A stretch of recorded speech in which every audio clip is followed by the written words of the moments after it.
Hi, I'm Jason Walcott and this is Walcott Fine Art. If you've always wanted to try art but are feeling lost and confused about which is the best medium to start with, then today's video is for you. I'm going to go over the 4 most common painting media: oil, acrylic, watercolor, and pastel. I'll discuss the pros and cons of each one and hopefully help you decide which is the best one for you to start with. So, let's go exploring!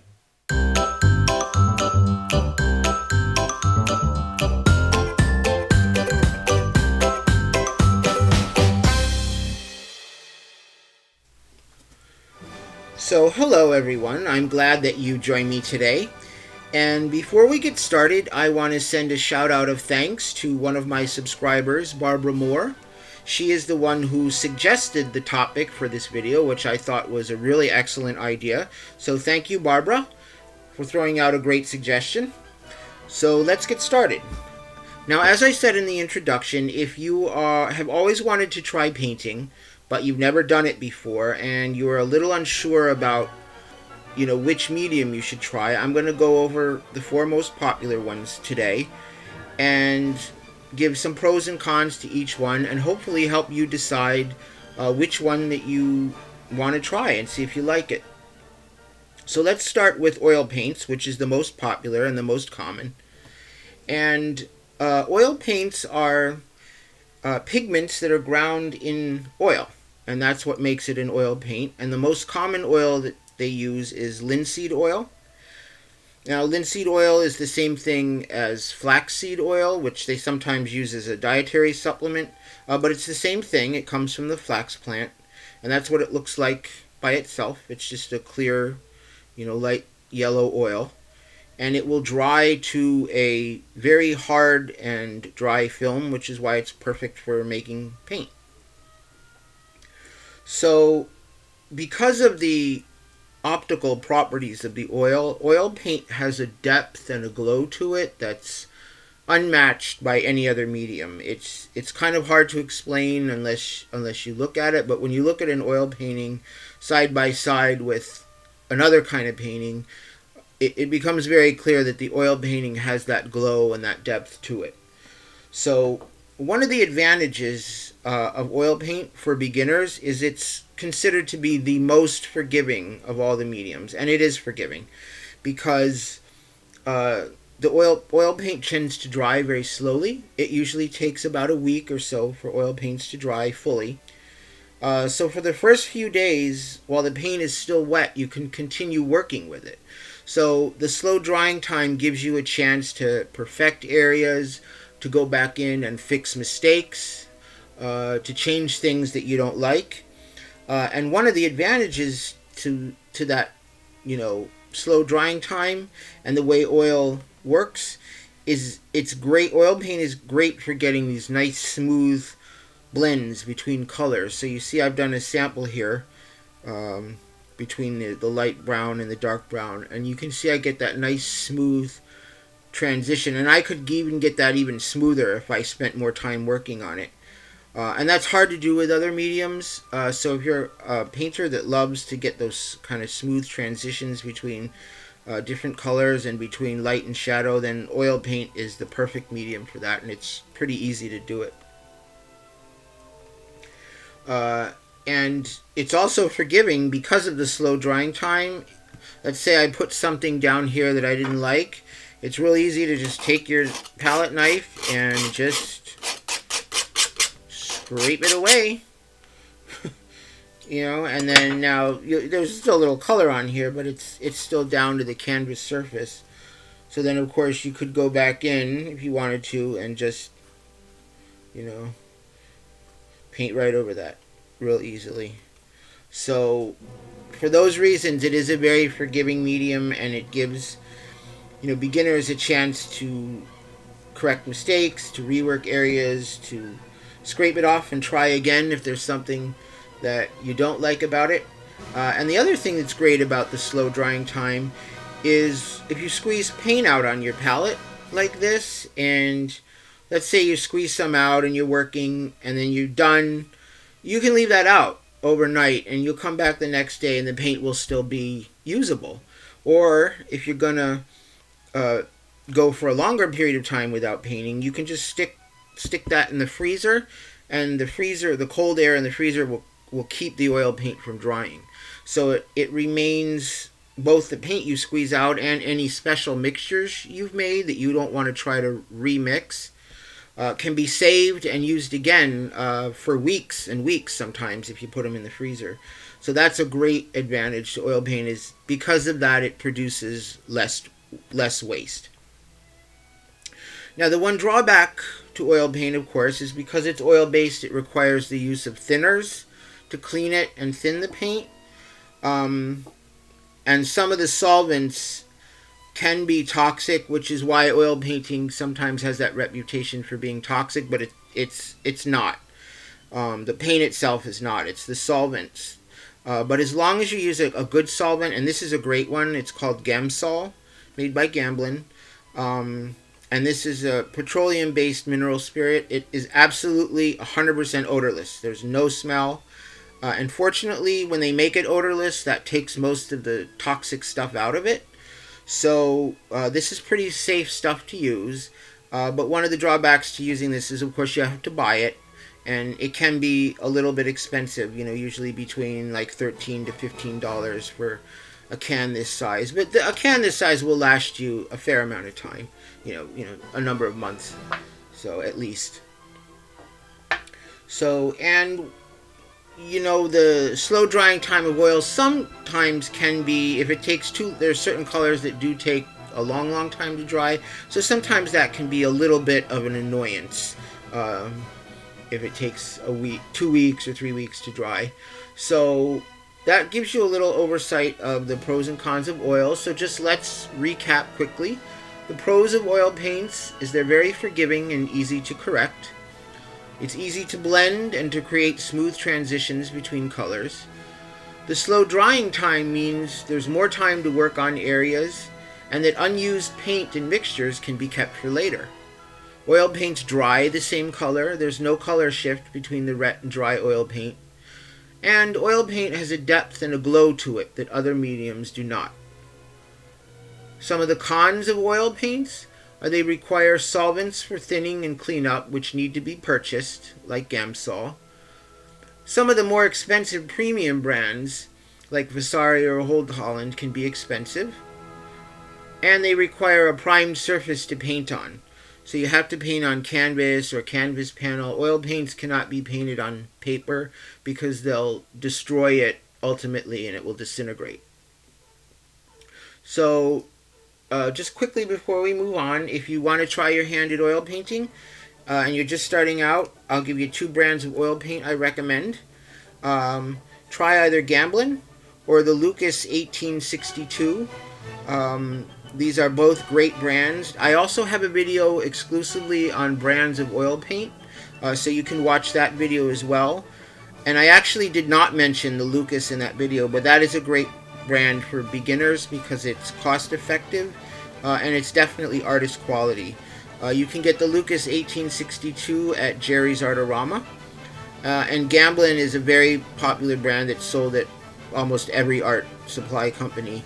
So either one of those to start out with would be great choices. So I hope that illustrates some advantages and pros to oil painting. So let's move on to the next medium. Okay, so the second medium that we're going to take a look at is acrylics. Now acrylics handle somewhat similarly to oil paint, but they're very different because instead of oil, the pigment is ground in acrylic polymer emulsion, which is basically like a plastic. So acrylic paints are basically plastic paints, and when they dry, they have that kind of plasticky look to them a little bit. Now, I don't use acrylics, so just want to warn you, I'm not quite as familiar with this one medium as I am with some of the others I'm going to go over. But I'll tell you the best I can what I know. And the main pro, of course, with acrylic paints is that the solvent that you use, or the thinner, is water. So because it's water, it's completely non-toxic and it's free. because it comes right out of your tap, so you don't have to buy it. So that's a big advantage to acrylics. The other big advantage to acrylics is they are slightly less expensive than oil paints, a little bit, even for the same colors. They're a little bit less expensive, so you'll save a little bit of money with the acrylics than you would over the same color in an oil paint. Now, the disadvantage I find for acrylics is the fact that they dry so fast.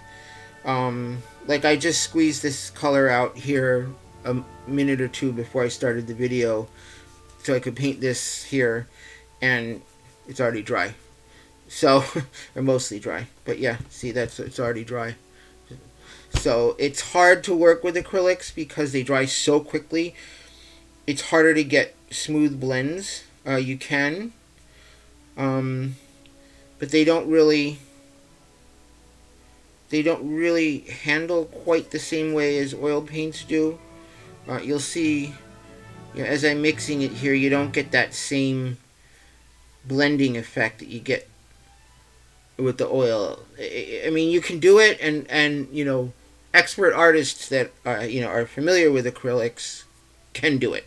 But it takes a little finesse, it takes a little practice, and it's harder to do it than it is, with oil paints, of course. And again, then because they dry so quickly, like if you were to, say, paint that in, and then you go away for 5 minutes to get a glass of water or answer the phone, when you come back, that's going to be dry, and you're not going to be able to blend it. And if you decide you don't like it, unlike with the oil paint, you're not going to be able to scrape it off. Now, you can, of course, if you want to correct mistakes or fix areas, you can, of course, paint right over that. And it'll already be dry, so you can paint right over it right away. But you can't scrape off what's underneath. So if there's any brush strokes in here, they're on there for good. And you're just going to have to paint right over them and accept that they're there. But a lot of people like acrylics because, some people are sensitive to the solvents that you need for oil paints. So like I said, it is a definite big advantage that they thin and clean up with water. And then, but of course, because they dry so fast, you don't want to leave acrylics in your brush. If you leave oil paints, even if they dry a little bit in your brush overnight, you can still get it back. If you were to leave this acrylic paint, let's say you forgot to wash your brush out and you went to bed and got up the next morning and came back, that brush is gone. It's dead. You will never get it out. Once acrylic paint is dry, it is dry. It's dry if it gets on your clothes. It's dry if it gets on the carpet. That's it. You're cooked. You cannot get it out. So there are some cons with acrylics. That was one of the reasons I decided they weren't for me. But some people love them, and you can get effects with them that you can't get with oils. One of the things that a lot of acrylic painters like about them is that the colors are a little bit more saturated because the refractive index of the acrylic polymer is a little different from the oil. The colors can be a little bit more brighter and garish, so acrylics are perfect for like op art and pop art and Andy Warhol type art and stuff like that. So a lot of those kind of artists will turn towards acrylics because it gives them the effects that they want. So, and again, like let's say, like I was saying before, like let's say I got a glass of water and then came back and wanted to blend that. You can't. You see, it's already dry. So, and especially if you live in a warm, dry climate like I do in Southern California, this is going to dry almost instantaneously. And one of the other disadvantages for acrylics, I think especially if you're just starting out and getting your feel for painting, is acrylics tend to have a fairly major drying shift. They dry darker than they are when they're wet. And companies that make the paints have gone, they've made great strides in kind of minimizing that effect, but it's still there. So the wet paint will be much darker than the wet paint. So you always have to take into account the fact that when your paint dries, it's going to get darker. So you always have to adjust for that when you're working out the right, tone of shadow or the right light for the light part of an object or something. So you just have to keep that in mind. So that's what acrylics is all about. So again, let's just recap. The pros to acrylics is that they're slightly less expensive than oil paint, even for the same color. They clean up and thin with water, so the solvent is non-toxic and it's free right from the tap. And they can be painted on unprimed surfaces. So you can paint with acrylics right on wood, paper, even unprimed canvas, and it'll be just fine. The cons to acrylics are that they dry really quickly, which makes it hard to blend. Once they dry, they cannot be removed, although you can paint over them. But if you correct mistakes, the underlayers will still show through. Leftover paint and leftover mixtures will dry quickly and cannot be used later if you leave them out. Stay wet palettes can help, but they're not a cure for that. They'll still dry pretty quickly. And acrylics dry darker, which is probably their biggest drawback. So that must always be accounted for when you're doing your mixing. Plus, last but not least, they can have a little bit of a flat look and sometimes an unpleasant plasticky odor as they're drying, which I find I don't like it. To me, it actually smells worse than some of the smells with oil paint, but it goes away pretty quickly, so that's just something to keep in mind. So that's acrylics. So let's move on to watercolor. Okay, so now we've come to watercolor, which is probably the second most popular medium after oils. And a lot of people start with watercolors, and it definitely has some real pros to it. It has some real things going for it that make it very special and unique. But watercolor is also, it is considered one of the hardest mediums to learn, and because it takes a different way of thinking than oils or acrylics or pastels. And one of the reasons that is a lot of watercolors say that you can never really control watercolor. All you can do is learn how to coax it and work with it, but you'll never be able to really control it and like make it do what you want to do, because it has a mind of its own almost, and that's one common thing that you do here. But one of the really great things about watercolor is it has a freshness and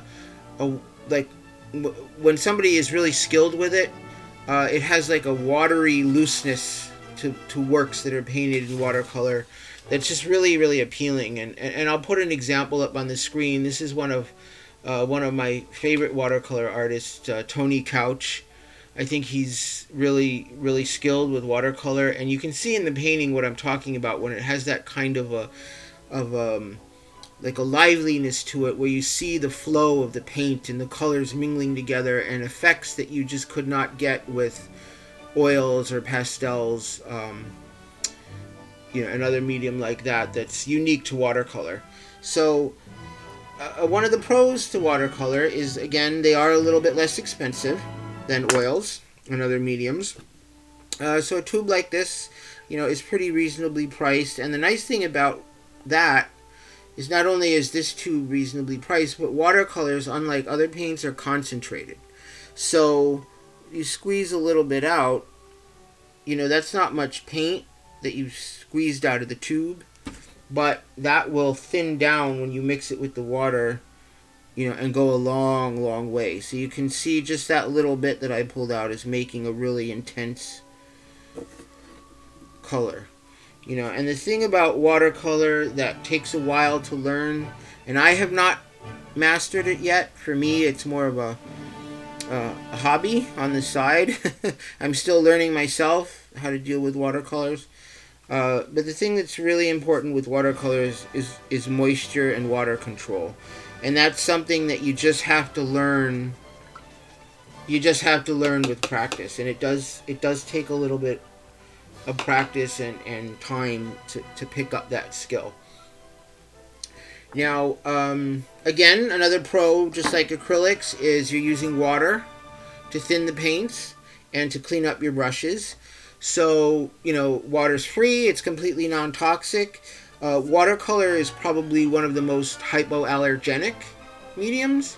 So if you have allergies to where you're bothered by solvents or you're bothered by odors or pastel dust, watercolor is a great way to go because it's virtually non-toxic in every way.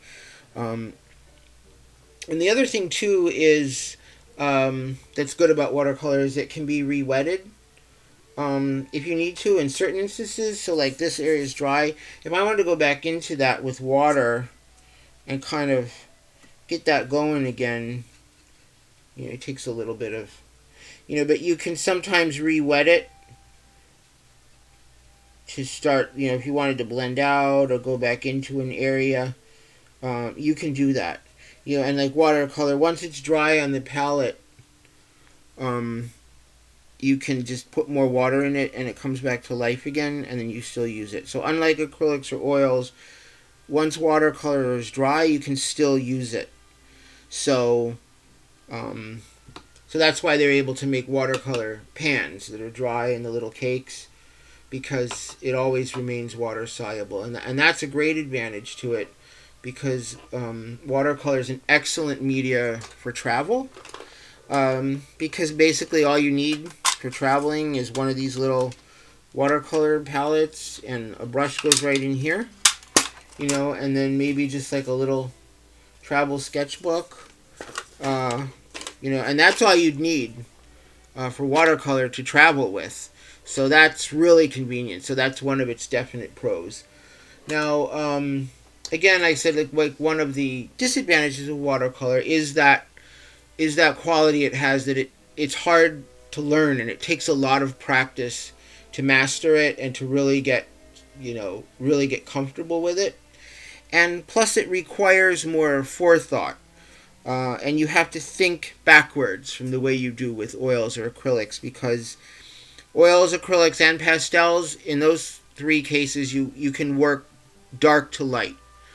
So you can always put your darks in first and then go back later and put your lights in on top of it. Watercolor, you have to work the other way. You have to start with your lights and get darker.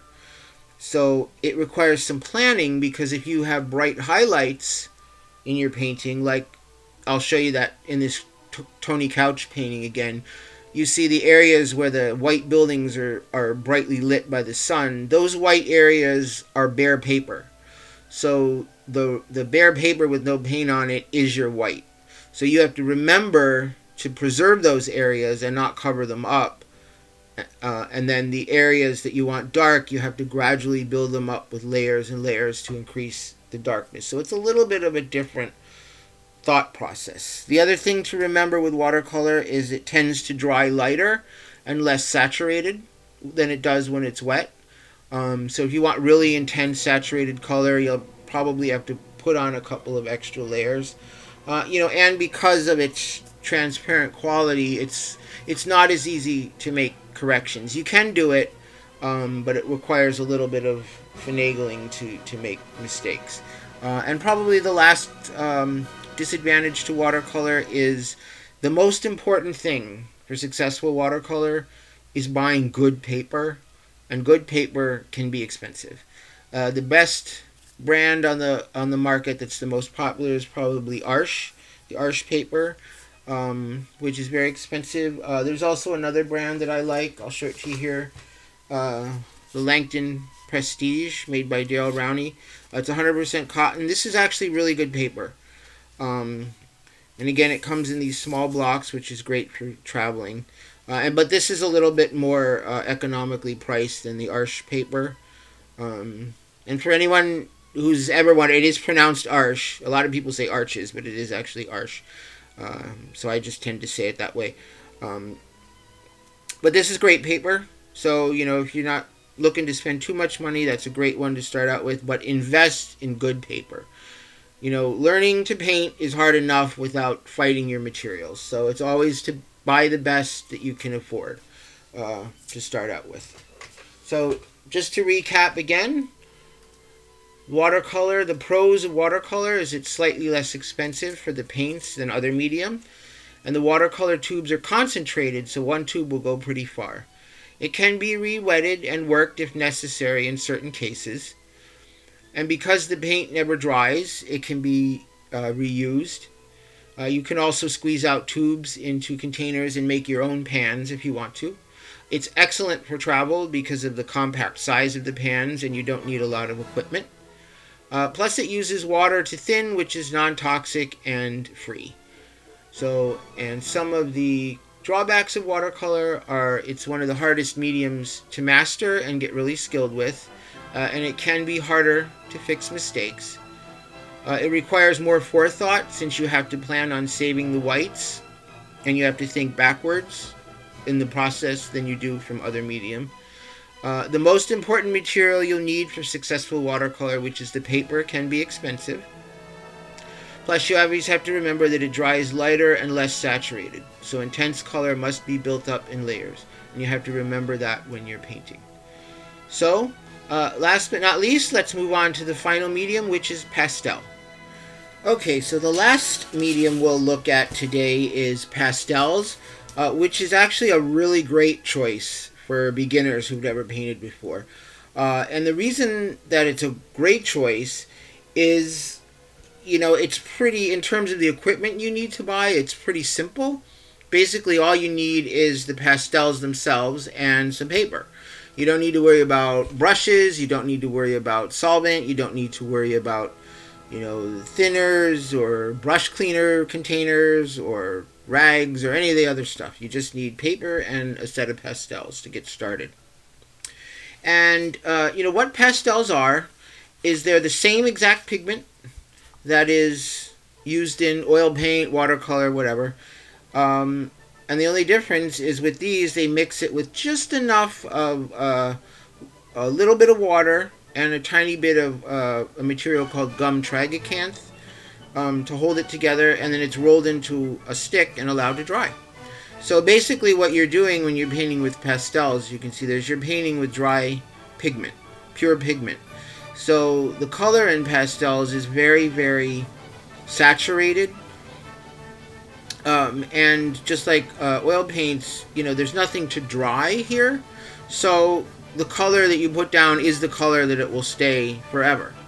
So you don't have to worry about any kind of color value shift when things are drying. Now, of course, here I'm talking about the dry pastels, the soft kind, oil pastels. That's a totally different medium. I'm not going to cover that here today. Maybe in a future video I'll go over those. But I'm talking about the dry, or what are also called soft pastels, but the dry kind. Now, just one thing to remember: these are not chalks. Chalk is something completely different. These pastels are made with the same high quality pigment as oil paint and everything, so they're considered a professional medium. They're not chalk. But they're just, pastel has like it kind of crosses the bridge between painting and drawing. But they are considered a painting medium, and they have kind of a spontaneity and an immediacy to them that's very pleasing. That when you use them, and it comes across as well in the final work. That kind of spontaneous, lively look that they have with the bright colors. And because, there's no liquid medium to degrade over time like oils or acrylics has, these pastels will last basically forever. You don't have to worry about a tube drying out. You could leave this stick out, sitting out for 10 years and come back to it and it'd still be perfect. You can start and stop painting whenever you want to and come back and the colors are exactly the same as they were a week ago, a month ago, a year ago. So, and of course, but one of the drawbacks to pastels, of course, is unlike liquid paint, you don't mix them. So that's why you buy large sets of different colors, because the colors are basically already pre-mixed for you. Like in this set you see here, like this would be the base color, and then you've got 4 different shades of it. So it's kind of pre-mixed, and you can do some minor mixing with pastels by blending them, but you don't want to blend too much, because that kind of kills the color of it a little bit. So you can do a little bit blending. So if you're going to try pastels, I would recommend minimum you want 36. I wouldn't get any less than that. So, but the good thing is that once you invest in the initial set, then you can add sticks individually. So you'll never have to buy a full set again unless you wanted to. But I would, like I said, would recommend starting out with a set of minimum 36. 48 would be, better. More would be better. The largest set you can afford, it's over 36 is what I would recommend. There's different kind of papers you can use. This is regular, like pastel paper, like the Mediance paper that Canson makes. There's also artist quality sandpapers. Don't use sandpaper from the hardware store. It's not archival. But this is UArt, which you can order from Blick or Jerry's. But the sandpaper really grips the pastel. So it goes on real velvety, as you can see. But it takes more layers of pastel than these papers. So you can, go over it again and build up your layers. And, so I love pastels, and I do paint in pastels as one of my other main mediums that I use besides oils. And it's just a really wonderful, very spontaneous and sort of hands-on medium to use. And I recommend, if you're just starting out and you're don't have a big budget, I recommend these. I really like these Blick pastels. These are the artists pastels. Don't get their student grade. Get the artist pastels. The Blick. These are really nice. Now you don't have to get the big, giant Lollapalooza set like I did, because I always go bananas with art supplies. But they sell them, I think, in sets of half sticks. There's like 60 half sticks. That would be a great one to start out with. So try the Blick. They're really nice. If you want to spring for something a little better, one of my favorite brands of pastel is Mount Vision. The sticks are really hardy. They're a little larger than most other brands, so you get a lot of bang for your buck with these. They can be ordered again online from Jerry's and Blick and all those places. But they're called Mount Vision pastels, and they're really nice. I like these a lot. So just to recap, again, the pros of pastels. They're easy to start out with in terms of equipment. You only need the pastels and the paper. There's no brushes, solvents, or other stuff to worry about. Once you invest in the initial set, you only need to replace individual sticks one at a time, so it helps with being cost effective. The colors are very saturated and bright, and there's no color change since there's nothing to dry. And pastels have that, freshness to them that's very appealing. And you can start and stop working at will since there's nothing to dry. And the sticks and the paintings will basically last forever. The cons of pastel is you do need to buy a fairly good size set to start. Like I said, at least 36. If you have allergies, the dust might bother you a little bit. Most of the time it's fine. It's not a big issue. The one thing you never want to do, though, is never, ever, ever blow on a pastel painting to, dislodge any loose pastel or, extra pastel that's collected.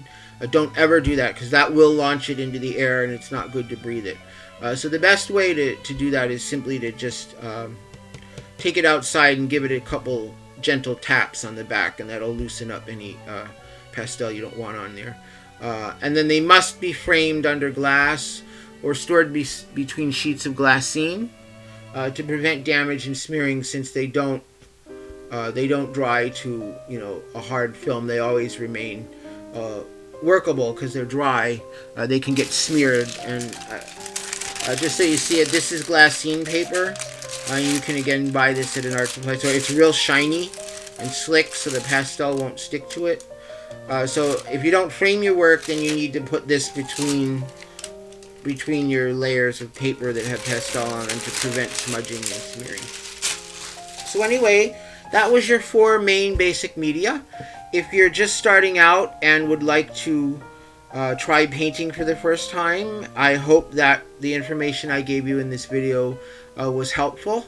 I also do want to recommend, I forgot to mention earlier, if you are very interested in watercolors, because I'm not as much of a watercolorist, there's 2 great, fantastic channels that I recommend if watercolor is the way you want to go and you want more information.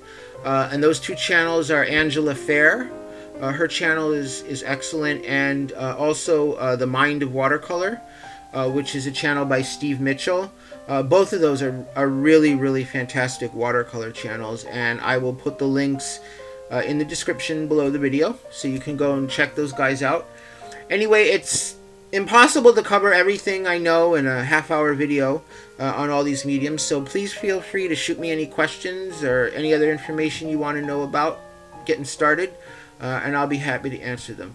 So thank you for joining me. I appreciate your time, and I will see you in the next video. Take care. Thanks so much for watching. Go ahead and click on that subscribe button so you won't miss the next video. And why not spread the joy? Be sure to share my videos on your favorite social media. Don't forget to head on over to my website, walcottfineart.com, where you can see my art, read my blog, or when you join my newsletter list, you can win free art. Every month, I'll choose a lucky winner for my email list, and that person will receive a mini original oil painting. There's a chance to win every month, so be sure to sign up today so you don't miss out. Plus, you'll get my fun newsletter. See you next time!